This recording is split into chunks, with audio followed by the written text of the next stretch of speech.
தனுசு ராசிக்காரர்கள் யோக பலத்தை அதிகமாக பெற்றாலும் 3ஆம் இடத்தில் இருந்த சனி 4ஆம் இடமான அர்த்தாஷ்டம சனிக்குள்ளாக போகிறீர்கள் என்பதை ஞாபகத்தில் வைத்துக் கொள்ளுங்கள் மீனத்திற்கு. அதேபோல் 7ஆம் இடத்தில் இருக்கக்கூடிய குரு 8ஆம் இடத்தில் வந்தாலும் 4ஆம் இடத்தை குரு பார்ப்பதனால் பல விதத்தில் நன்மைகளும் சந்தோஷங்களும் இந்த அர்த்தாஷ்டம சனியில் பெறுவீர்கள். உடற்பயிற்சியை மறக்காமல் செய்யக்கூடிய தனுசு ராசிக்காரர்கள் புத்திசாலிகள்.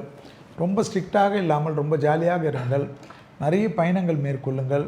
மனதுக்கு பிடித்த சங்கீதத்தை பார்த்து கொள்ளுங்கள்.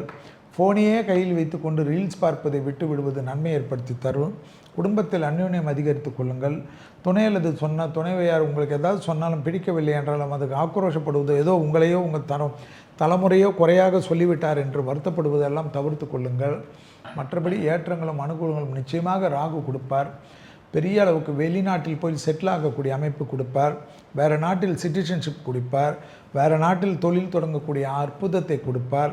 நீண்ட நாட்களாக இந்த நாட்டில் செட்டில் ஆக வேண்டும், அந்த நாட்டில் உரிமைப்பட வேண்டும் என்று நினைத்து கொண்டிருந்த தனுசு ராசிக்காரர்களுக்கு ஒன்றன் பின் ஒன்றாக எல்லாமே கிடைக்கக்கூடிய அளவுக்கு ஏற்றத்தையும் நம்பிக்கையும் பெறக்கூடிய ராசிக்காரர்கள் தனுசு ராசிக்காரர்கள்.